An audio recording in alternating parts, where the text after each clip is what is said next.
knowledge shall be increased. Daniel not only declared that our day would be marked by running to and fro, but also gave another indication. Knowledge shall be increased. Surely we have this fulfillment also. Instead of plowing with a crooked stick, we have up-to-date steam plows, which accomplish 100 times the work. Contrast writing upon stone and upon parchment, laborious and expensive, with our modern printing. Contrast the beginning of printing with today.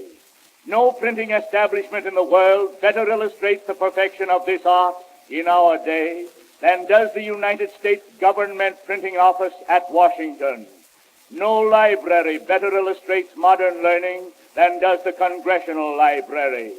Today, the learning is not confined to the great, the wealthy, or the few. It is general. The schools of the civilized world are full, and thus, too, knowledge is increasing.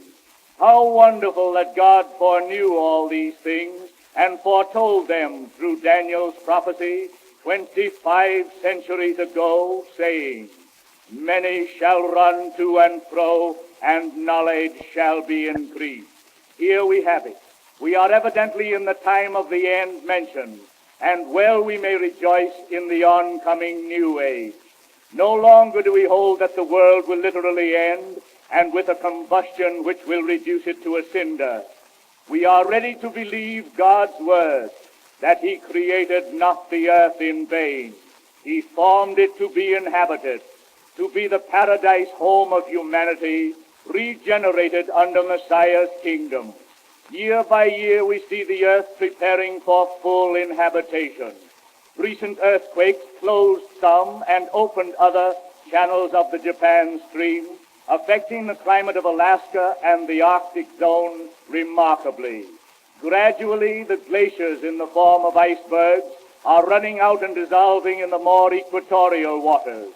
Gradually, the earth is preparing to blossom as the rose. Gradually, the curse will be removed, and the blessing of God will be substituted. A time of trouble. Daniel's prophecy has one prediction not yet realized. He declares there shall be a time of trouble such as never was since there was a nation. Jesus confirmed this prophecy and added the words, "No, nor ever shall be." If a great time of trouble must come, it is comforting to know that it will be the last of its kind. And this evidently will be, because its lessons will be so severe as to make no repetition of them necessary. Furthermore, according to the Bible, upon the ashes of that time of trouble, Messiah's kingdom will be established with full power and glory to accomplish his great work of human blessing and uplift from sin and death. Christ will reign. Satan will be bound. The prophecy declares that while men are running to and fro and knowledge is increased, the wise of God's people will understand the divine plan as never before. The mystery will be finished. The seals will be broken.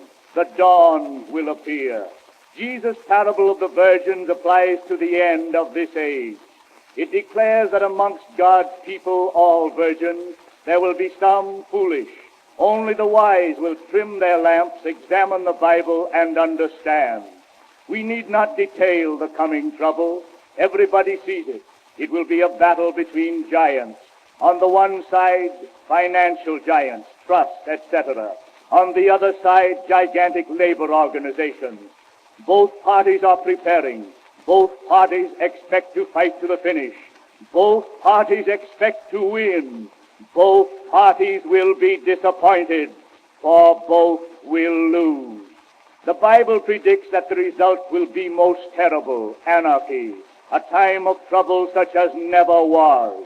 We can but imperfectly surmise the details of the trouble, but the Scriptures imply that it will include social, financial, political, and religious institutions. The anarchy of the French Revolution and the anarchy which overthrew the Jewish nation A.D. 70 are scriptural illustrations of what may be expected soon. The Bible counsels meekness and justice as safeguards. Catholic, militant, triumphant. Catholic signifies general, inclusive. It cannot properly be applied to any church except the church of the firstborn written in heaven. The latest thought of Bible students is that the names Baptist, Methodist, Presbyterian, Lutheran are not Catholic, but are names of divisions. Likewise, the terms Church of England, Church of Germany, Greek Church, Church of Rome are sectional names and not properly termed Catholic. The term church militant signifies the church at war.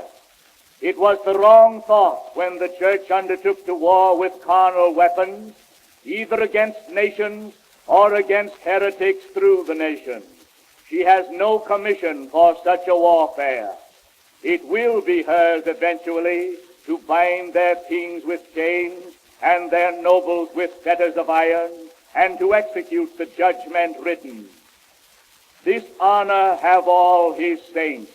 It will be hers eventually, when glorified, to sit with Christ in his throne, and to exercise dominion over the nations, and to break them in pieces as a potter's vessel. But all this will be beyond the first resurrection, in her heavenly inheritance of glory, honor, and immortality. The church's warfare in the present time is to fight a good fight of faith. It is an individual warfare in which the consecrated members of the church must stand their ground and do their battlings by the assistance of the captain of their salvation and the support of his word. The brethren may greatly assist one another, building one another up in the most holy faith. Those who are faithful unto death will receive a crown of life and a share with their Redeemer in his kingdom. The church triumphant will be invisible to men because changed in the first resurrection and perfected on the spirit plane. As St. Paul declares, we must all be changed, for flesh and blood cannot inherit the kingdom of God. It will operate through earthly representatives, the worthies of the past, Abraham, Isaac, and Jacob, and all the prophets. New heavens and new earth. Many of the precious teachings of the Bible are conveyed in symbolic language. Indeed, all language is pictorial. Thus, the heavens are the higher or ecclesiastical and spiritual powers connected with the present order of things, while the earth is the lower or social order of things. In Bible usage, the mountains of earth represent the great governmental strongholds, while the sea represents the restless class which secretly or openly desires to engulf society. Thus, the Bible tells that the heavens and the earth, or spiritual and social conditions which were before the deluge, perished there, and a new order of things, social and ecclesiastical, sprang up, which still persists. The present order, ecclesiastical and social, is called the world or dispensation which now is. It is also called this present evil world, because evil holds supremacy. The Scriptures promise that there shall be a new heavens and a new earth, ecclesiastical and social, and we are assured that therein will dwell righteousness. St. Peter describes the passing away of the present ecclesiastical heavens and social earth in a great fire, once misunderstood to refer to a literal burning of the earth. The divine assurance is to the contrary, that the earth abideth forever, that God formed it not in vain, but to be inhabited. The fire of this passage is evidently the same symbol frequently used in the Bible. It represents the trouble, destruction, which will completely overwhelm the present ecclesiastical and social order in anarchy. The new spiritual heavens of the future will be Christ and the church in heavenly glory and power. As God's promised kingdom, it will rule the earth. blessing and uplifting the non-elect of every nation, people, kindred, and tongue. The new earth will be the new social order which will come into being at that time under the direction and guidance of the new heavens, the Messianic kingdom.